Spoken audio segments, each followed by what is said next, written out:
Just landed in Russia. It's minus 34 Celsius, and your boy is headed to the front lines. I'm free, baby! Wow. Wow. Front lines never looked so good. Wow. Look at this. All glory to God. Thank you, Jesus. Tell me, bro, about that experience, bro. The more I spent there, it was crazy. First 3 months, bro, I was in isolation. Solitary. A cage room, 35 degrees Celsius, no ventilation, rats, cockroaches. I was screaming like this, can I have some water? My arm out of the cage. Guards sometimes like, nah, you're good. I had a phone the whole time in jail. I vlogged the whole experience, get them exposed, corruption. How'd you get a phone? I mean, how did I get a phone?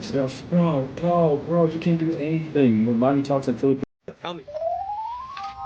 So within recent months or weeks, I guess, with the whole pro-life traveler incident, him getting ready to get deported or has been deported from the Philippines, and many people on my previous video stated that he was unjustly convicted, and that, you know, that it was just all about money and all about doing civil action against him just to get money from him, since, you know, he's over like 100,000 viewers. So we were like, oh, he's just doing it because they want his money, which exposes like maybe the corruption in it, and maybe these laws in the Philippines are not made to protect the Filipinos, but are just made to another way to grift money from YouTube vloggers. That is what people have been saying on my comment section. Is it true? I don't know. Maybe, maybe not. Who knows? All forms of government are corrupt. I don't care what anybody says. All forms of government are corrupt. Now, just look at America. Look how corrupt that system is right now. So, with this whole aspect of the new Filipino laws about vlogging and stuff, we have to be more careful what we say and what we do. But this has all started kicking off with the whole Vitaly thing. And it's just off at the beginning of my video. Vitaly is out of jail, Filipino jail. He has been deported back to Russia. He's probably not even in Russia now. He's probably somewhere else, somewhere in Europe.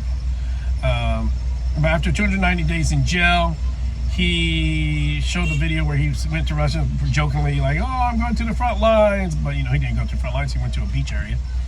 And then he did with the streamer vlogger saying that, yeah, he was in the Philippines. It had harsh conditions, you know, really extremely hot in isolated areas. Wasn't able to get water sometimes. But he was able to, he said he was able to get a phone.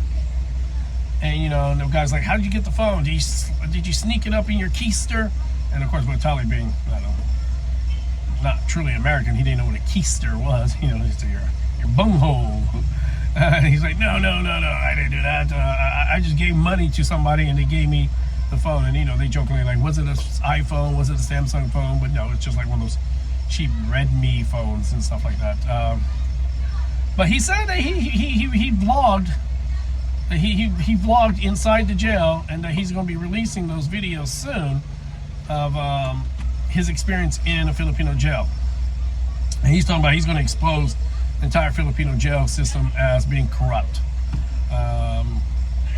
Is it? Honestly, I think most jail systems around the world are corrupt to some extent. You know, we're human. We're greedy. We're all about money and power. And if you can get that money and power, that's what you're going to do. And if you're in a position of power, you're going to do it. And corruption is just not only in the Philippines, it's also in the United States. I'll just look at our current situation in the United States. You can tell it's all about corruption and greed. Some of you may agree with that, some of you may not agree. I think it's all about corruption and greed and stuff. I've never seen a president ever to create an offshore bank account in Qatar and stick about $50 million in it in his own name. I've never seen that ever happen before. At least not so abruptly obvious in front of everybody. But Vitaly says he's going to expose the system with his vlogs. I'm gonna be looking forward to see what that is. I've seen other YouTubers do like vlogs inside Filipino prisons. I've seen a few people do that, and he says he's going to expose it. So like the biggest question of all for me is that, you know, Vitaly, of course, the videos he did in the Philippines, completely absurd and definitely deserved to be in Filipino jail for what he was doing, like threatening people physically. He shows in his videos because he was all about that that click, and so that startle, what's it called? That sensationalization, I don't know how to say it. You know what I mean, right? I want to just the shock all videos, the shock all videos. It's the same thing like Mr. Beast does. He does shock all videos more or less by giving away millions of dollars to people. It's more like, wow, you win $10 million, or you win $10,000 just by shopping at Walmart. And it seems to be the thing, because the thing is, they're preying on the aspects of people being bored, people being poor, and people like to see that. If you give gifts away on YouTube or money away on YouTube, you're going to get some followers. If you do these shock videos, you're going to get followers because people are bored with their lives. So of course they're going to watch it. But my greatest concern is this, though. Now you had Vitaly, now you have Pro-Life Traveler and stuff, and they're like, they're cracking down on the whole aspect of YouTube vloggers, and they're saying it in the pretense that it's to protect the Filipino people. My wife, she told me she doesn't think that's true. She thinks it's all about money. It's all about extorting money from high value YouTube vloggers. So if you got about 100,000 followers, and if they can get you, they're going to get you, because they're going to fine you. They're going to say, oh, we're going to fine you 200,000 pesos because of this. We're going to fine you 1 million pesos because of this. And, you know, because these YouTubers have this large amount of money, and, you know, they're going to try to get as much as they can, I guess. That's what my wife thinks. She thinks it's more about money than protecting Filipinos. And so, just like my wife always said, you know, Filipino government doesn't care about the Philippines or Filipino people until it's time for election time. And when it's election time, that's when they care for you. That's when they come around their house and giving you money and stuff like that, saying, vote for me. And they give you money like 1,000 pesos, 2,000 pesos, something like that. And I always told my wife, I was like, are they just trying to buy your vote? Is that legal? And she's like, well, that's just what they do. And my wife said that, you know, of course they took the money because, you know, they were poor. They lived in like a little shack. If you've seen my wife's old house and stuff, they lived in a shack. And of course she's going to take the money and stuff for the 1,000 or 2,000 pesos, because that was a lot to them. So as YouTubers and stuff, I was wondering, like, if you're a YouTuber and you have a channel here in the Philippines or Thailand, anywhere else, do you feel there's more pressure for governments to try to shake us down? Shake us down for money? I'm lucky that I only have about 2,000 subscribers, so I don't make any money from YouTube and stuff. There's also been laws, I think there's been laws, I don't think it was here in Philippines, I think maybe Thailand or Cambodia, where if you're a YouTuber and you live in that country and you're monetized and you make money while filming in that country, even though your YouTube is probably based in America or based in England or based on your home country, so that there are laws that they're trying to create laws where that if you're a YouTuber and you live in that country and majority of your content's from that country, that the government wants to tax you on the money that you earn while in that country. Do you agree with this or disagree with this? Especially if your YouTube is based in, you know, because, you know, when you set up a YouTube, when you get monetized and you set up a YouTube account, you got to say where you're monetized at, you know. And if you're monetized in the US, then you're going to mark the US. Because if you make a certain amount of money on YouTube, they're going to send you a tax form showing that you made this amount of money. And you know, if it's over a certain amount, you definitely got to claim it on your taxes when you file taxes every year. But now they're saying, like, some countries want to tax you for making money on YouTube or Instagram or TikTok if your content's mostly based in their country. I don't know. Is that going to be a thing? I feel like it'll be really hard to enforce, though. So unless the government can actually get the documentation saying how much money you make, and therefore they can quantify, like, okay, you made, while in the Philippines, you made $40,000. Therefore, the Filipino government's going to tax you on that $40,000. I don't know, maybe. But yeah, so this whole Vitaly thing, 290 days, he doesn't really seem to regret the things he did in the Philippines. He seems pretty happy. He's doing streamers. People are inviting him over to. Yeah, it seems like could have just helped boast his popularity more, or boast his, like, you know, street cred, like back in the day, street cred because you were in jail. So that he's a bad boy. And now that he hasn't, now he'll probably never be able to come back to the Philippines anymore. He's probably been banned from the Philippines, but you know, there's 219 countries out there he can always go vlogging in and stuff. So let me know in your comments below. Do you think the whole aspect of the Philippines targeting YouTubers?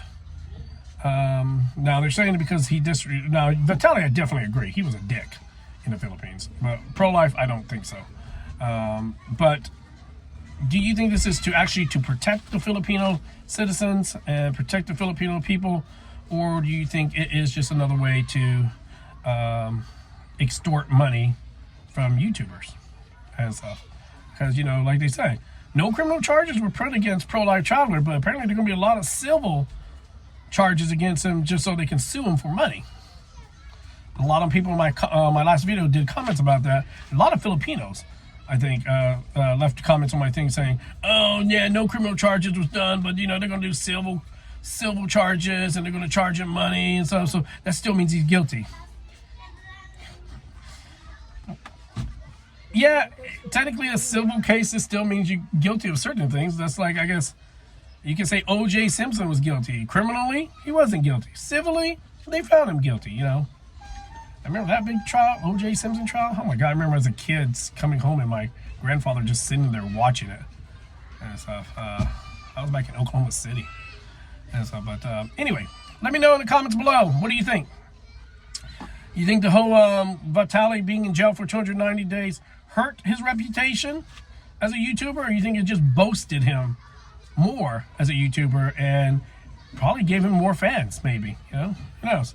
So was the thing that the Philippines, was it a deterrent for YouTube vloggers, or does it actually help YouTube vloggers? Because even if you put them in jail and then you deport them, yeah, they're not allowed to come back to the Philippines, but did it really hurt their YouTube channels? Or did it actually help their YouTube channels to get more money, more fans? And so did you bring more sensationalization, more titillating videos for them? Some of your mouth just gets so good. But anyway, let me know in the comments below. We're going to find out more about Pro-Life Traveler, hopefully in the next coming months and stuff. Will he spend a day in jail? I doubt it. Since there's going to be no criminal charges, he'd probably just get deported. I think he's already deported. I don't know. We'll see. Look on his channel. If he posts a video, then we know he's got deported. Any which way, thank you for following me on my channel, Wayward Traveler. Like and subscribe for me so I can boost my targeted audience and my viewership. And who knows, maybe once my targets are high enough, maybe I can be, well, I'm already monetized, but maybe 1 month I can actually earn $5 a month. $5 a month, man. Well, they can't really buy me shit, can it? Even American, they can't even buy me a McDonald's McDonald's combo meal anymore. I don't even think that $5 can even buy me a Happy Meal in America anymore. But you know, help monetize me and help me get better in my money. Currently, I'm making about, well, I think like last month I made $8. Yes, $8 for my videos. Girl, I drink more than that a month in Coca-Cola. Anyway, like and subscribe. As always, Wayward Travelers, be safe in your travels. And once again, stay tuned, because me and my wife, we came here in August, but we're going back to America because of the whole green card situation. You know, she can't be out of the country more than a year. How do you give somebody a green card and then tell them they can't leave the country for like longer than a year? Stupid. But anyway, we're going to be traveling back to America, so we're going to do some videos there. My wife really wants to do Disney World, but I don't know if we'll do Disney World. But anyway, like and subscribe, and as always, Wayward Travelers, be safe in your travels.